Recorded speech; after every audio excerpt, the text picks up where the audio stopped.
Hello, everyone. Welcome to William and the Magic Box. Today on our show, we are going to have Walker. Walker is from California in the USA. So let's see what Walker has to say. Enjoy the interview. Hello, Walker. How's your day been so far? Oh, it's been good, man. It's been good. A lot of relaxation on Sundays because I work out, Monday through Saturday. And especially this weekend, I went paintballing yesterday. So that was exhausting. So Sunday is your day off of working out? Yes, yep. It's the day off, and it's kind of when I prepare for the week. I also go visit my father. He has a brain injury. He lives in like a recuperating home. So, okay. I try to cover all bases on Sunday and just make it a productive day so I can get ready for the week. I see. So, Walker, tell me where you're from. So originally, I was born here in California, and when I was about 3, my family, we moved up to Oregon to a small town called Sutherland. Okay. And the intention was my family, they really wanted to raise me in a wholesome environment. And, in California, it's quite busy down here. So they figured, hey, let's move up to the country and raise these kids and, give them a good childhood. And that's exactly what they did. So it was a good move on their part. Amazing. And do you have siblings as well? Excuse me? Do you have siblings as well? Brother and sisters? Yes, I do. I have one younger brother. We're all about 2.5 years apart. Winston is the youngest. He's 27. Then me, I'm 29. And then my older brother, Wes, and he's about 32. Wow. So, wow. Yep. And tell me, what do you do for a living, Walker? So right now, I've fully immersed myself into the fitness industry. Mm-hmm. I used to do, I had my own landscaping and I did construction, handyman type work.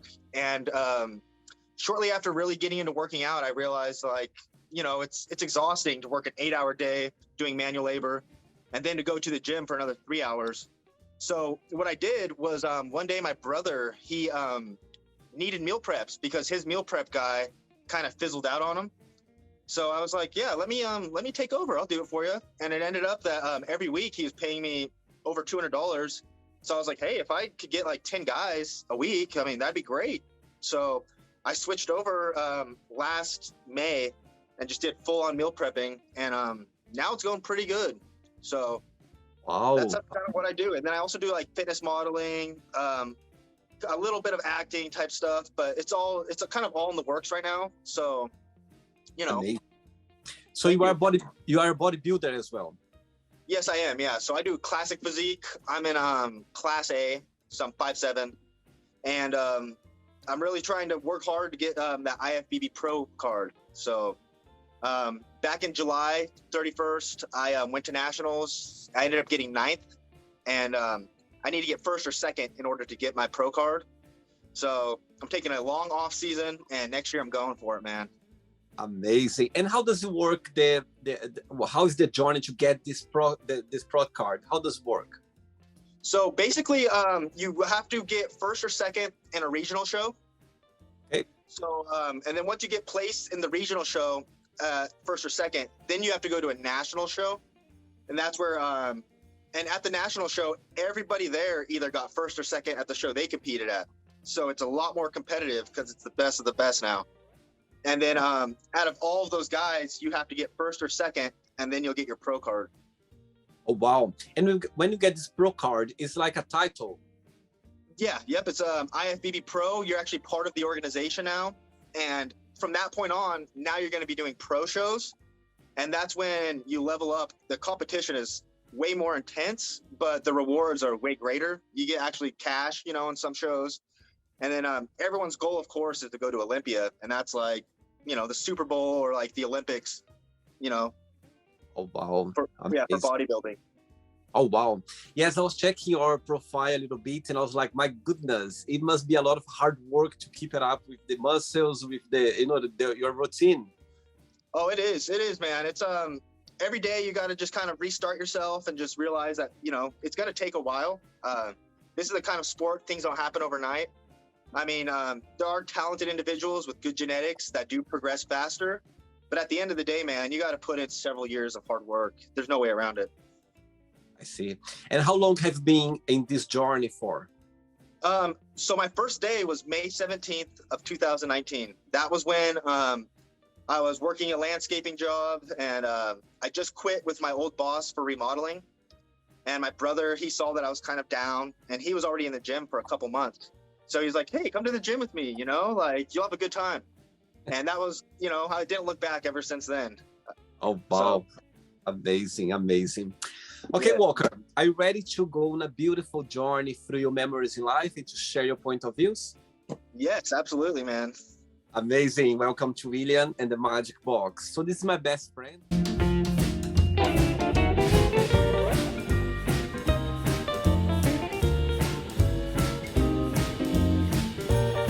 Full of random fun questions. I'm just gonna play a song now just for us to get a bit in the mood before the first question, okay? Let's do it. Absolutely.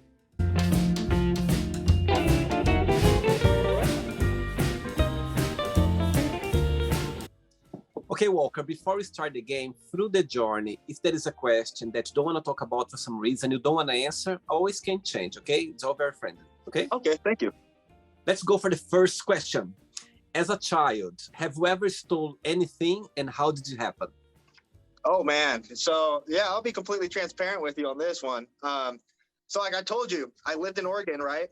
Yeah. Until I was about 14. And then, my dad had a brain injury when I was 9.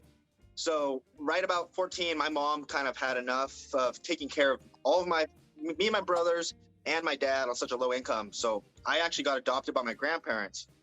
And I moved back down here to California. I lived in Riverside. And I'll be honest, I was in high school. I was a freshman. And it was like up in Oregon, then moving down to California. It was just like two different worlds. And I started to get a little corrupted. So, I was a freshman. I started, cussing, started hanging out with the bad kids. And I remember a couple times going to like the dollar store and taking things, Yep. I think all of us, we had those, time in our lives that, you feel tempted or for some needs as well. You know what I mean? I think all of us, we had those moments in life. I remember as well. I did once actually, and it was supermarket, and the owner caught me. He caught me. Oh, and you. He did. And he told my dad, and I was so scared of my dad. I remember. And I think he realized that I was too scared, and he literally just talked to me. He was like, you know what? If you want something, just talk to me. Don't go try, because you can be in trouble. Like today. But yes, and I think it's just tempting, and it's part of our lives. We feel that. It really is. Yeah, that's me. Like I like to kind of test the boundaries sometimes, especially as a kid. So I'm guilty of that. But anyway, all of us, we went through that. So everyone is the same boat. Yeah, it's true. Next one. Next question for you is, how long can you go without checking your phone? Oh, man. So, I have two different versions of this answer, because I am into meditating. I am into my spirituality. Okay. And there's times when I'm very conscious and I won't touch my phone. And, I could go, a whole day when I'm really in the mood for that. But when I'm kind of just going through my daily life and my subconscious takes over, I'll be honest, I look at my phone every 10 minutes, man. It's like always in my hand. It's always in my pocket. And as my popularity increases on Instagram and I get more messages, it's so hard when you hear that little ring not to look at it, So absolutely. And which social media are you most on? Are you all platforms or just Instagram? Mainly Instagram. I did recently make a Facebook and a TikTok, and also have a Twitter. But I rarely go on those just because my Instagram is so busy now. And it's like, I don't know how all these guys and girls manage several different accounts. I'm like, I'm just like busy with just Instagram. I don't know how they do it. So absolutely. In the end of the day, they are all connected somehow. You know what I mean? Yeah, it's true. Yeah, you keep them all connected, then you can post and it goes on the other ones, Absolutely. But for me, mainly it's Instagram right now. All right. Next question, Walker. Let's do it. Before the next question, tell me, of course, as a bodybuilder, you need to have your diet must be very strict, yeah, in a way. Oh yeah, I mean, Look, I got my rice right here. I'm never not eating, man. So tell me how it works your diet. Like there is like a routine that you need to eat in certain times. How does it work your day So basis? basically, what the protocol that I follow is you got to have 6 meals a day, and each of those meals got to be high in protein because having muscle mass, your body requires a lot of protein. And right now, since I'm in the off season, I eating a lot more than I would be when I'm during competition time. So like right now, all the way until about April of May of 2023, I'll be eating about 3 pounds of chicken a day and a minimum of like 4 pounds of rice, just a minimum. And on my high carb days, it goes all the way up to 8 to 10 pounds sometimes. So it's a lot of food. And there is a day that you like an off day that you can eat anything you want or not. So yeah, we do. They call it a cheat meal, and some people do have a cheat day where they eat anything all day, but I just do a cheat meal just once a week, and I'll usually go get like a big burger. Like yesterday, I got a 5-patty burger, and it was delicious. And it's crazy because I eat that burger with fries, and I'm still not even full. So. And tell me something that you can't eat because of your diet, but it's quite hard for you to not something that it's like you're strictly not, you cannot eat something that is hard for you. Okay, so right now in the off season, if I want to, I can. Like I said, I could eat almost anything I want once a week. Like, I usually do it on Saturday or Sunday. But when I'm competing, that's when it gets really hard because your calories are cut. I cut artificial sweeteners, all sugars. We even cut sodium when we're like a week out. So right in that like 2 to 3 week mark before I compete, I actually will have like dreams of food. And for me, the biggest thing that I was dreaming about last time was chocolate croissants specifically. So for some reason, man, every like 10 minutes, I was just thinking about these things. And of course, right after my competition, my mom had 10 of them ready for me. So I can picture yourself after the competition, like just going after this food. My goodness, it must be like heaven. Oh, it is. And I remember like the last week, I would have vivid dreams like in my head of just food on a platter, just like moving really slowly. And it was like, it was crazy. It was like I was delusional. That's funny. Next question for you is, what season of the year you feel more connected with and why? Man, I would probably say autumn, because right around autumn time, I mean, my birthday is September 30th. So I feel like it's right at the beginning of autumn. And I just love the festivity of it. There's so much cool holidays going on. And that's when family is together the most, I feel like. And all of that just really is great. And then I also, I love the season, like, the smells, like pumpkin and all that, man. It's my favorite season for sure. And in California, the seasons, they are all very they are very unique, or they're kind of mixed a little bit because of when I think about California, I always think like it's always hot, like warm, like Brazil where I come from. Is that the or not? The season can be very restricted. No, so like, cause I did live, like I said, I lived in Oregon for a good like 11 years, and up there you get real seasons, and down here, it kind of all like just meshes together quite nicely, but it's always a little bit warm, like you never need more than just a sweater here. So, like when it does rain, we enjoy it because it doesn't rain too much, not like it would, like if you were like over on the East Coast in like New England or something, yeah, it's pretty like, this is where all of the older people like to live, I think, because it's warm, it's good for like arthritis, and it's pretty constant. You could kind of bet that it's never going to drop below 50 degrees here, How far are you from the beach? Just about an hour. Wow. A good hour drive, and I get to Huntington Beach. And what's cool is I have 2 aunts that live there, so I visit there frequently, and we love to go to the beach. Amazing. Good one. Next question. Next question for you is, in your opinion, what do you think people need to know about each other before they get married? Oh man, that's a good one. I think they definitely, more than the good qualities, I don't really want to say bad qualities, but they should learn both sides of the person. Yeah. Because I think, I always say this, like rock bottom teaches you lessons that mountaintops never will. So same thing with the relationship. Like if you are always having a good time together, that's great. But you really see someone's true colors when trauma hits or when tragedy hits.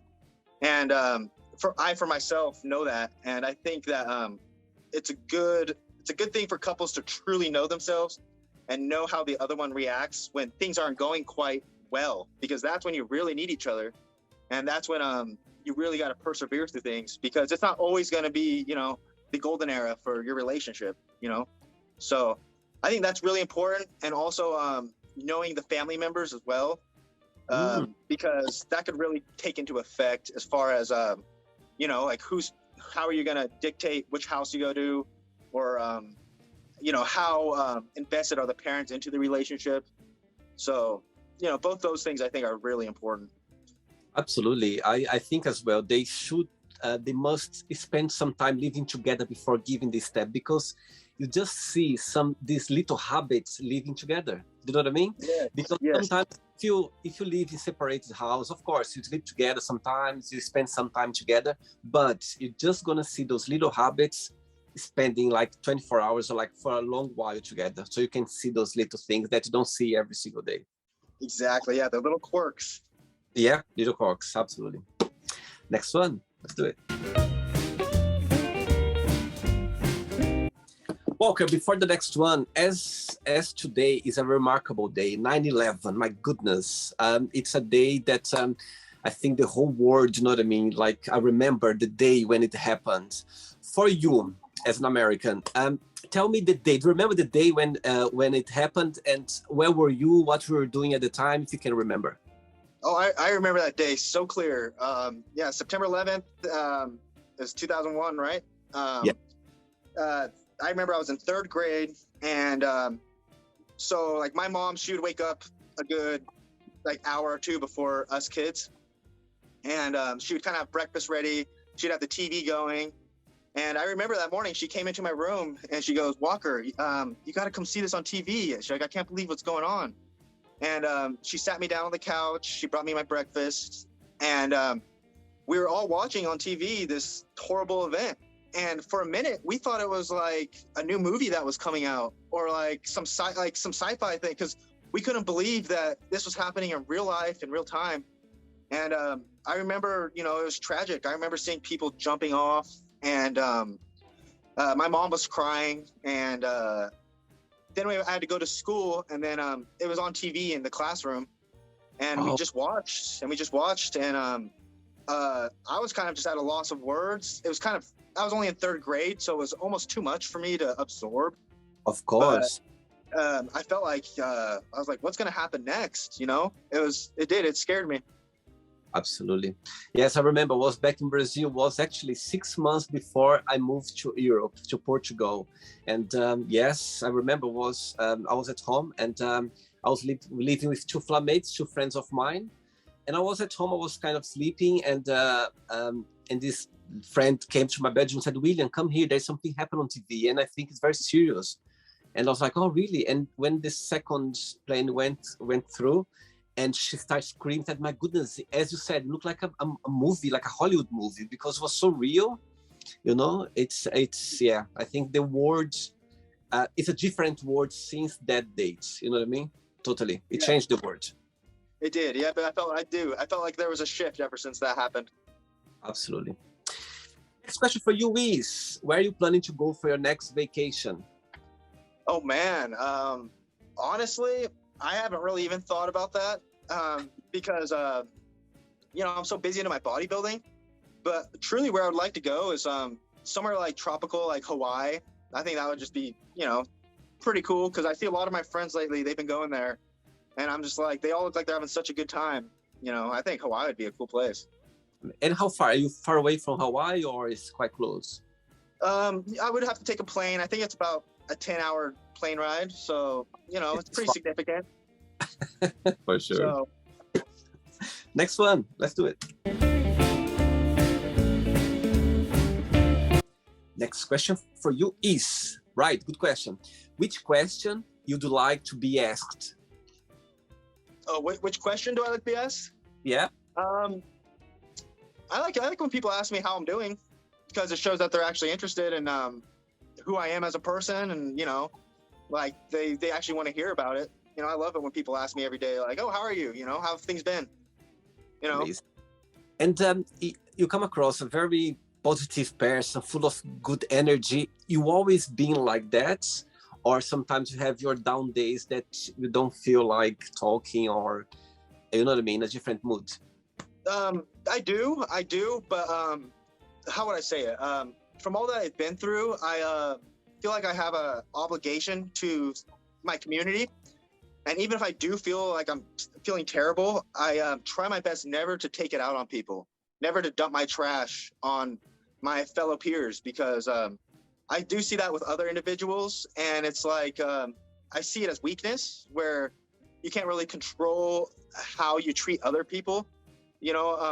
That's why I like to meditate, to go inside myself and see what's truly the source of the problem, because any type of emotion, it comes from within, Mm-hmm. and to cast it onto others, if it's negative, I think that's a sign of weakness, and it's something that I really try to avoid.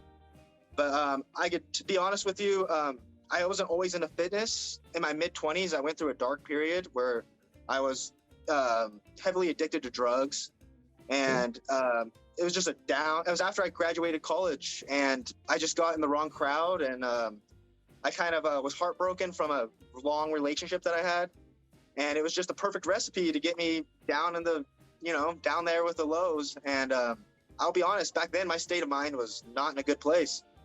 And if you saw me on the street, you would still see the joyful Walker. But if you sat down with me back then, you would know that I've came a long way since. So.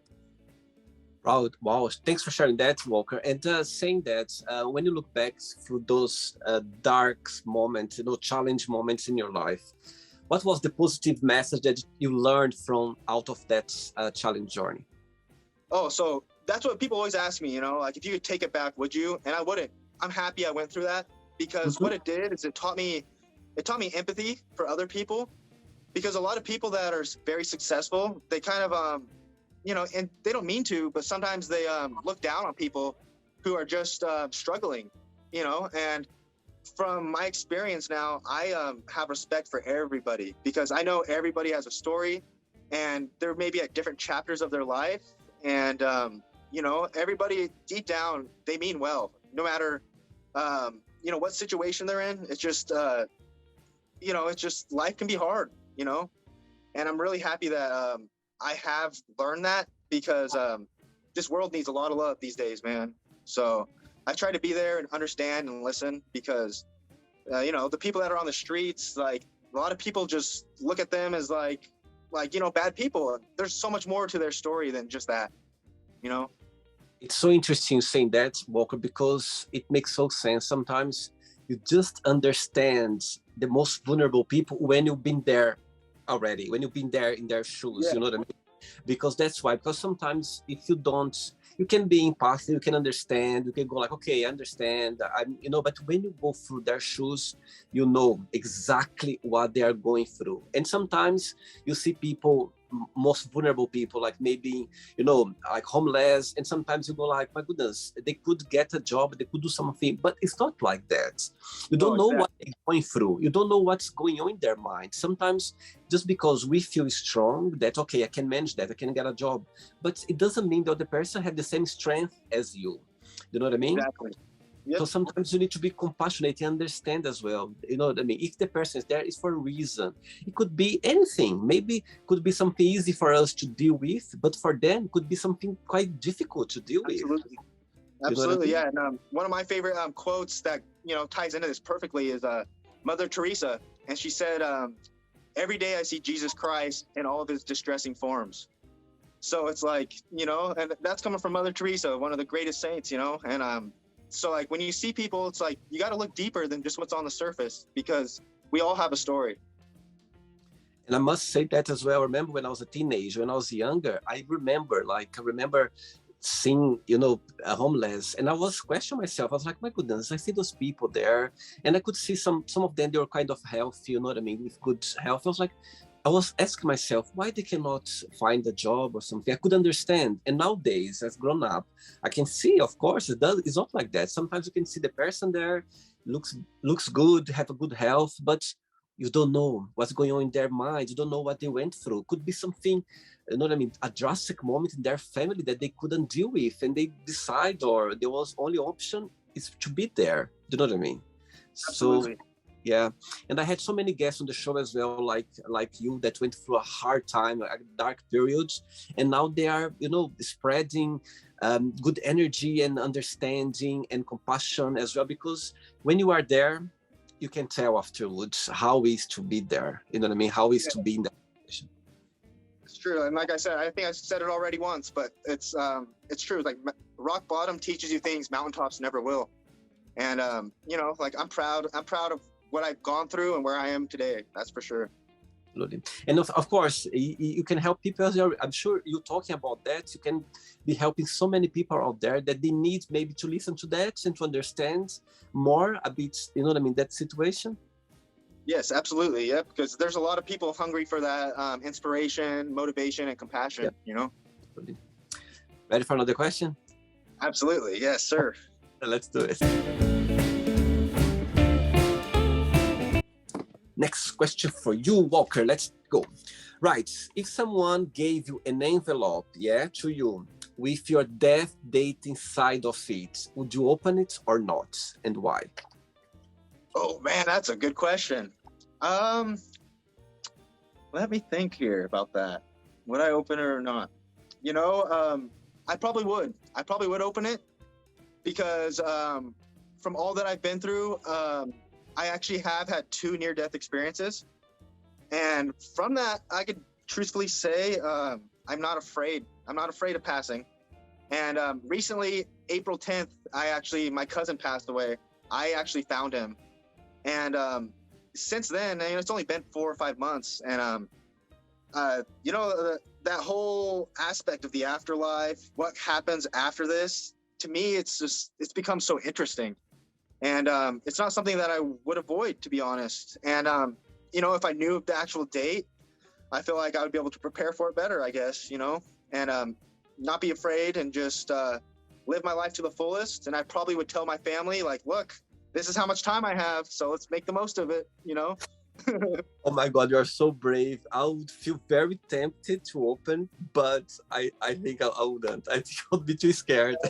That would just be a crazy scenario, man. That really would. Absolutely. Next one, let's do it. Before the next one, tell me, when you think about Oregon, you know what I mean, the state where you grew up, what's the best memory that comes to your mind when you think about that period in your life, growing up in Oregon? Okay, so it's cool because I have great memories, and one of my favorite things, my childhood. I reminded myself of the book Huckleberry Finn. Not familiar. What is? It's like a country kid. It's a really popular American novel, and my childhood was very similar to that. I remember around 7th and 8th grade. Those are the best years. Me and my friends, we would build rope swings and forts above these trees, and we'd jump off into the river. And wow. The last 3 months of school and all summer, we would meet up here at these spots, and we would just have the best time, the most wholesome fun, just hanging out at the river, playing in the sand, trying to catch crabs. And and we never got sick of it, man. And to me, that was just probably one of the highlights of my childhood, was just hanging out with my friends and really just living life, being alive, I think we are very lucky. I had the similar childhood as well. I think it's priceless. When you grew up, in touch with nature, it's the best you can. It's the best you can. It is. And it's once you're an adult, it's you can really just think about it. Because, now if I went to the river, it wouldn't be the same, For sure. Next question is, tough question. What was the scariest thing that happened to you? Oh, scariest. Yeah. Oh, I got it. I know. So it was the end of August of 2014. I think it was August 29th. and I was climbing in Yosemite National Park, and I went to Glacier Point, and for some reason that day I was feeling extra brave, so I started to free climb on this cliff, and Ooh. before I know it, I my footing slipped, and I started sliding down this this slab of granite. I'm sliding down it, and right at the end of the granite, there was this big cliff, and I remember sliding down, just dragging my hands. All of my fingers were bruised. My fingernails were all flipped backwards, and I managed to grab onto a tree, and that tree just slowly started to bend, and it snapped, and I fell off the cliff. I got knocked out, and I woke up, and I was on it was about like a 20-foot slab of granite, and if I would have fell off that slab, there was probably a 300-foot cliff right there, and I landed right on the edge, and right next to me was my cell phone, and what was crazy was normally up there you don't have cell phone service, and all of my other items slipped off the cliff. They fell off, and for some reason my phone, it didn't, and I actually had service. So the first thing I did is I called my mom, and I told her, like, I almost just died right now. Like, I don't know if my phone is gonna keep working, so I need you to get my brother, because me and my little brother would always go hiking in that area. So he got on the phone, and I told him exactly where I was at, and he got his map out and circled it, and I told him, if I can't get a hold of search and rescue, you got to call them and tell them. And that's kind of how it worked. I kind of didn't get service. He managed to get a hold of them, and then they called my phone, and I was able to answer it. And it took them 13 hours to find me, but they did find me, and I didn't have to spend the night on the rock, thank God. But by the time I got out, it was probably like 12 o'clock or something. So, Wow, yeah. what a story, Walker. My goodness. And you're alone out there. You're alone, totally alone, completely alone there. Yep, Like completely alone. Yep, and that was one of my near-death experiences that I had, because in that moment when that tree broke and I fell, in my head, because I got knocked out for a minute, I thought I was dead, because I was like, I just fell off a cliff, and like in my head I was just like, I think I'm dead. And then when I woke up, I realized I was still alive, and it was the craziest feeling I've ever had. I'll be honest. And it's so interesting. The phone, your cell phone was literally by your sides. Yes, it was. And what was extra crazy is the next day when I went to the doctor to get examined, the doctor himself was like, you got to come back here, because I got an x-ray, and he made me come back into his office to look at the x-ray, because right here on my forehead, it looked like a baby's footprint. It was identical to a baby's footprint. And I have the story. I say it was an angel. My guardian angel stopped me from falling off the cliff. My goodness. Look, goosebumps now. Over my back now. Oh my God. That's so interesting. What a story. My goodness. Yep. How old were you at the time? I was 24. My 24, goodness. yeah. And I was just finishing up college, and I was at Merced. So Yosemite is pretty close. So when I had the time, I loved to go up there to enjoy myself. And I guess that day I was just feeling extra courageous, and that's what happened. Wow. And so if the cell phone wasn't by your side, it wouldn't maybe somehow they would find you, do you think, or would be quite difficult? So what was crazy is I remember before I even looked at my phone, because for the first 5 or 10 minutes, I assumed that I didn't have service. So I kind of just put it in my pocket, and I was kind of looking around how I could get out of there. And I was pretty much trapped, and I could see people far off in the distance, and I'd yell at the top of my lungs, and my voice would just get lost in the canyon, because it's such a big canyon, Wow. And I feel like if I didn't have my phone, I would have had to try to I don't know, wait it out, maybe make a flag on the tree somehow. I don't know. It scares me to this day to think about that. I'm so glad this question came along, because my goodness, what a story. I feel like in a movie now talking to you. I can picture the whole scene now. Yeah, it was. I felt like I was in a movie at one point, like I can't believe this is happening to me, My God, wow. Right, I have 3 questions left for you, okay? Let's do it. Next question for you is, How do you make friends? How do I, that's a good question. Usually, a lot of my friends these days are made in the gym. So, usually it starts off with me giving them a compliment or them giving me a compliment. And then, we usually just start into a good conversation. And from that point on, it's like, hey, I'll see you again next time I'm here. And after a good couple conversations, sometimes after that, it's like, hey, you want to go get a meal or something or go hiking? And that's usually how it usually works these days, So it always starts with a good compliment, good energy. Absolutely. And do you sleep well, Walker? Do you find you need those hours to sleep a lot, well, to have your day in a good shape? Yeah. So I do. I try to get my 8 hours, but like I said, from that cliff accident, I do have some kind of a head injury, so I do experience sleep apnea. So sometimes it is hard for me to really settle down and get into deep sleep. Mm-hmm. Lately, meditation helps a lot. Yeah. So, and then I always just try to, just really exhaust myself in the gym because I know when I go home tonight, I'm going to sleep good. That's for me. That's the way I find as well. I work not like you, of course, but I work out as well. I like working out. I like to be moving, to do exercise. And those days when I exercise a lot, I sleep like a baby, literally. It's so good. I just literally, as soon as I lie in bed, in less than 5 minutes, I'm out. That's the best. That's how you're supposed to. I feel like your body, it needs to be drained in order for it to really relax. And then you wake up rejuvenated. And it's so good as well I love going to bed very tired, feeling like exhausted, like I have a very productive day. I love that. It's a nice feeling. It is. It is. 2 questions left for you. Right. Before the next one, as I can see how much I appreciate going to the gym, have your career as a bodybuilder, but what's the most challenging part of it in your opinion? I'll be completely honest. So like I said, I really am a spiritual person.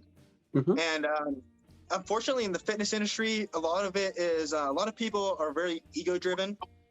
So there's a lot of people that are a lot of comparison going on. A lot of people trying to be the best or outdo somebody, one up them. And for me, I get sick of that very quickly. And, I try to not pay attention to it. But, when you're around it a lot, it's hard not to. So that's why I like sometimes just doing things on my own or just hanging out with my brother because he's very like-minded as well. And he likes to work out. So that's kind of how I remedy those situations. But by far, that is definitely one of the challenges of this lifestyle is the people that are really into fitness that don't have spirituality because it's a lot of ego, it's a lot of arrogance because they feel good, they look good, and they don't realize sometimes that the way they come off is a little bit arrogant, So yeah, interesting point, very interesting point. And actually, you just made me think now. When you go to the gym, there's a lot of egos around, which is somehow it connects with your look because you are working out, you want to show off, you want to look at the mirror. It's there. Sometimes can be unconscious as well. Do you know what I mean? Sometimes it's unconscious. They don't. Yeah, it come across sometimes. I think people, it's very interesting saying that because sometimes we need to watch out that as well to see that, looking good, it's good, but, there's a balance as well. We need to kind of... Exactly. Not just look after yourself like externally, but as you said, be spiritual internally as well. You know what I mean? Yes, exactly. Yeah. And then, just be aware of other people and how you treat them because especially the newbies that are in the gym, the people that aren't quite physically fit, they look up to you, whether you know it or not. They're like trying to get something from you. And if you kind of come off with a little cocky attitude, it just kind of runs the whole thing, Absolutely. Yeah. Next question for you is, good question. What does love mean to you? Oh man, love. So I think my aunt always says this. She says love is a verb. So I don't think it's just it's an action. It's more than just saying something. It's something you prove through your actions, and it's something that if you do it right, it could bring the most opposite of people together because I feel like love is the most unifying thing. It's like shining a flashlight in the dark. It just lights up everything. And if you properly do know how to love, it will dissolve all borders. It really will.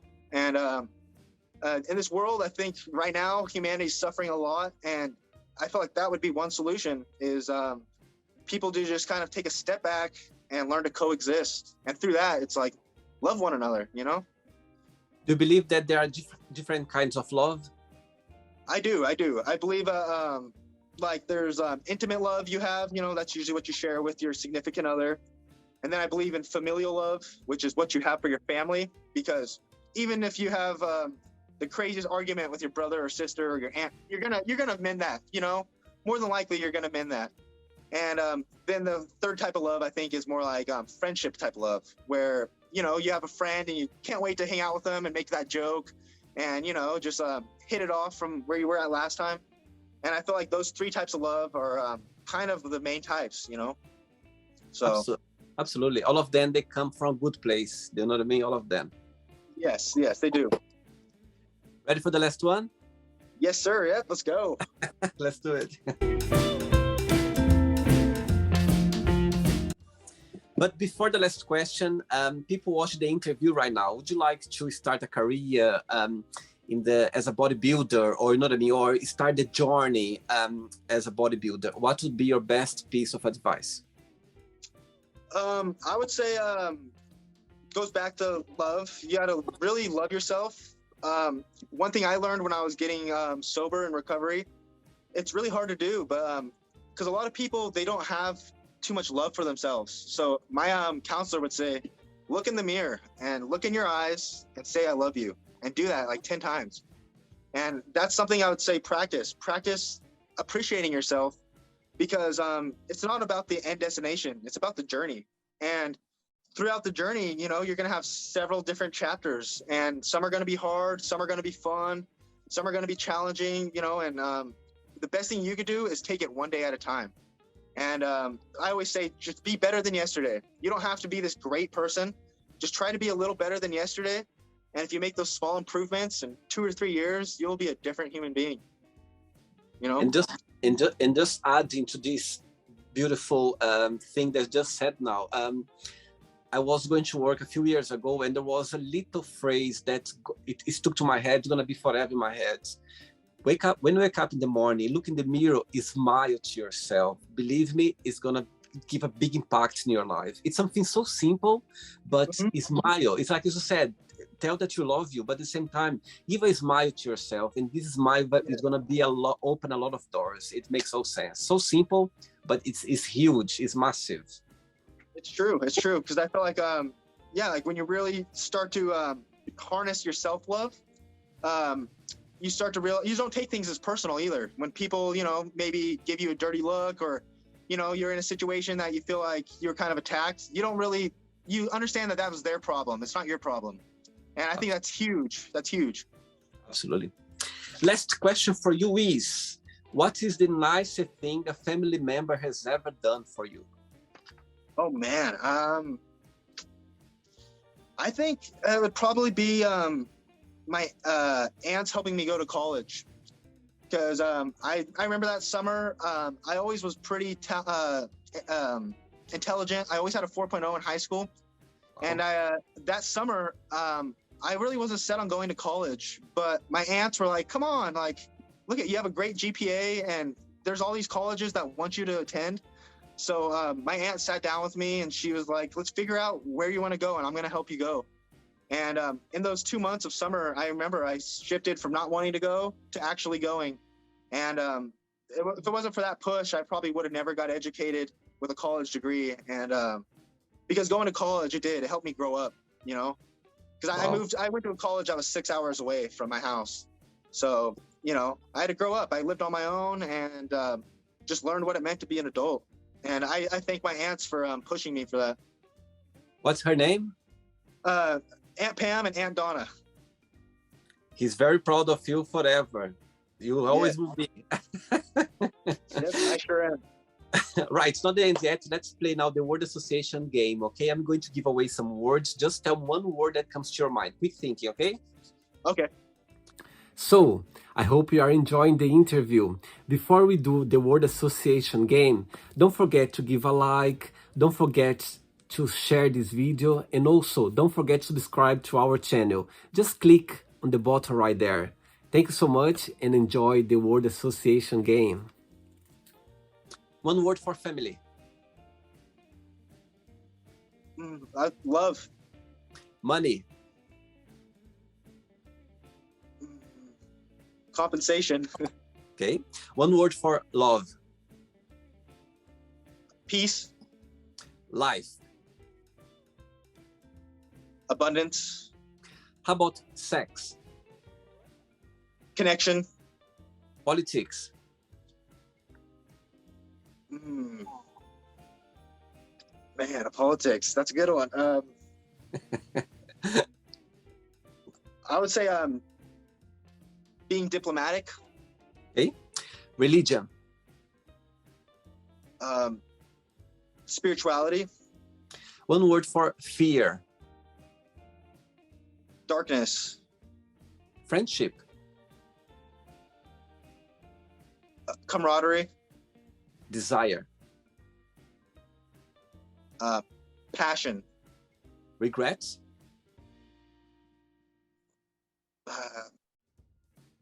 Sadness. Success. Satisfaction. One word for wish. Hope. Happiness. Pleasure. One word for California. Oh man. Craziness. No, I'm just kidding. I would say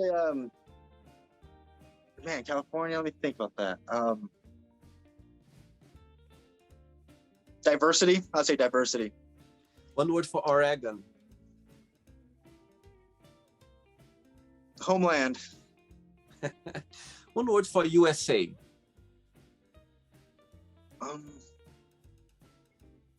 Freedom.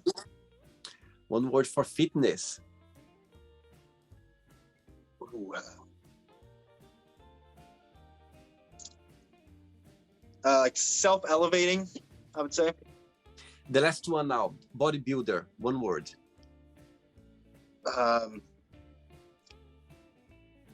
Alpha. Let's pretend now I'm going to meet your best friend for a coffee, and I'm going to ask your best friend, tell me the most beautiful thing about Walker, and tell me something that he still needs to work on, to improve on. What your best friend would say.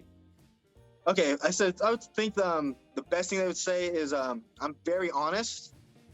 And I honestly, I don't lie. I never cheated on any of my lovers that I've ever had. So I think they would say that I am able to look you in the eyes and be straight up with you. And whether it's hurtful or not, you're going to get the truth from me. So I think my best friend would probably agree to that. And then something that you need to improve on, to work on. So in that same thing is, I guess sometimes the way I deliver, sometimes I'm very forthright, and some people can sometimes mistake that for being a little gruff or a little like abrasive. But once you really get to know me, you know that it's not to be taken 100% serious. It's kind of just an aspect of my dimensions, because I'm very animated too, and I think my friend would probably say that sometimes I get passionate, very passionate, and sometimes just to tone it down a little bit.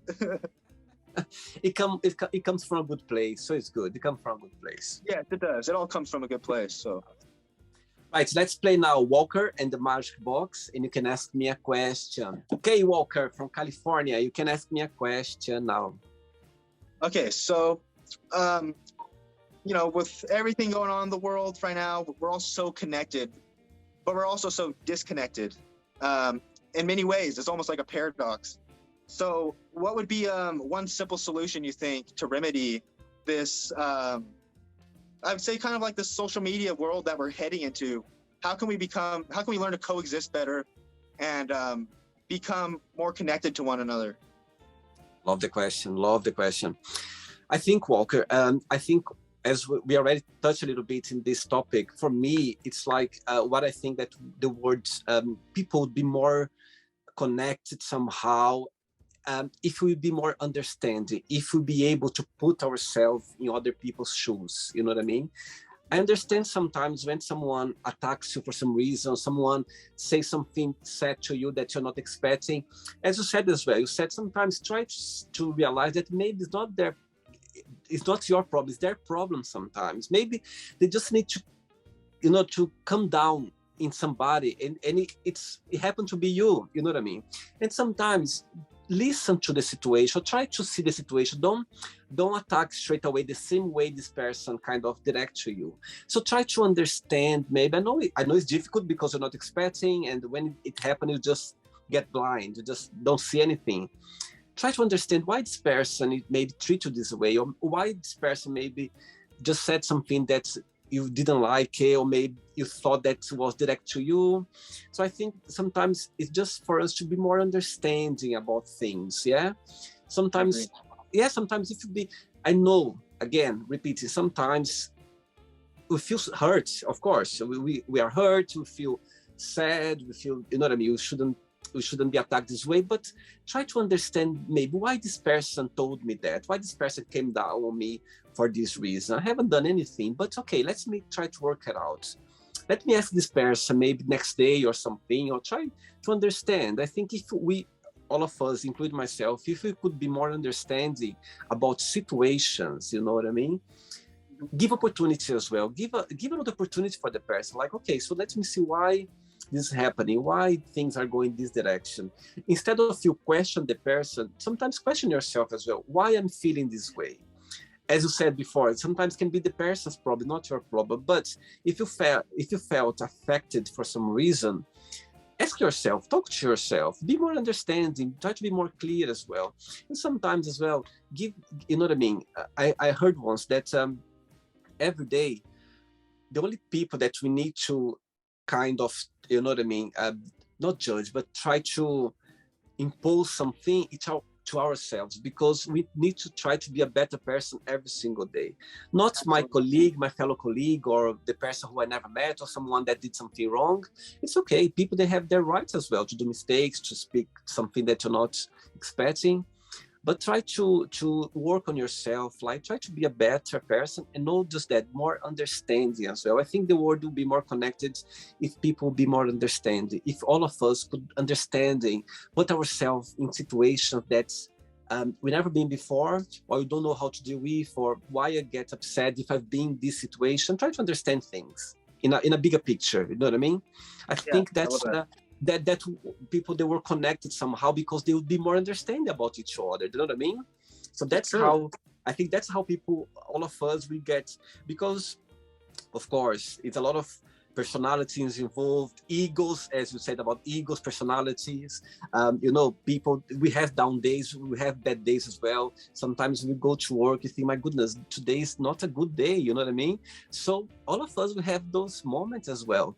So if someone for some reason did something wrong, or something that you did not expect, or something that makes you feel sad, maybe this person must be a bad day, that maybe yesterday you were feeling the same way as well. So try to be understanding. I think we connect the world more, I believe. Yeah, that's beautiful. I love that. That's a good answer.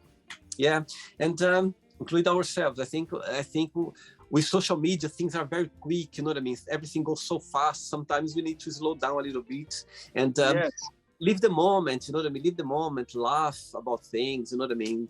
Have a break about something, like, take a time to yourself. As you said, meditation, I think it helps as well. You're right. Yep, it's true. Walker, did you enjoy the interview? No, yeah, that was great, man. It was great. I felt like we touched on some pretty good topics there. Absolutely. Thanks so much for, first of all, to be kind and to accept my invitation. And also, thanks for being so open and talk about those challenges in life. And as I said before, you have no idea, people watch the interview right now, they will appreciate a lot, because sometimes people, they might be in the same situation as you've been in the past. And just to listen to someone who came out of it now and can share that, it be helping a lot of people. And that's so important, I think, for sure. Thanks for... that's the goal. For being open. But before you go, if you can share a positive message, something that you live by. Okay, so in our message you said to leave with a good quote. So I have one memorized. and I'll talk about it. It's by Mark Twain, and he says, "Forgiveness is the scent the violet sheds upon the heel who has crushed it." So, a lot of us, I could actually probably say that every single one of us on this earth has felt crushed at one point or another, either by someone, from their family, their boss, or maybe even just life, all the bills and everything. And it's easy to get bitter. It's easy to kind of feel like it's you versus that situation. But what you got to do sometimes is like the violet, when it's stepped on, it sheds a beautiful smell. And that's like us as humans. Like sometimes when we're oppressed, instead of reacting negatively, like accept it and learn from it and maybe appreciate it, because maybe it's happening for a reason, And at the end of the day, it's going to help you grow. And if you can learn to forgive and have a loving heart, I think, no challenge will be too great for you. Absolutely. And I totally believe, imagine if life would be beautiful sky, flowers, we wouldn't learn anything. So those challenge moments, we need those, to make life a little bit spicy as well, more challenging, to make us grow and understand why we are here. Everything counts at the end of the day. You're right, man. I agree 100%. Walker, enjoy your day. Thanks so much for the interview, and we'll keep in touch. It was a pleasure having you on the show, okay? Thanks so much. Absolutely, man. God bless. We'll talk soon, all right? Take care. Bye-bye. Bye. So, did you like the show? Don't forget to give a like, share it, and also don't forget to subscribe to the channel. And if you'd like to be part of the show as well, first, subscribe to our channel, and after that, just go to our website, www.williamandthemagicbox.com, and send us a request saying why would you like to be part of the show. And I see you there. Bye-bye. See you next time.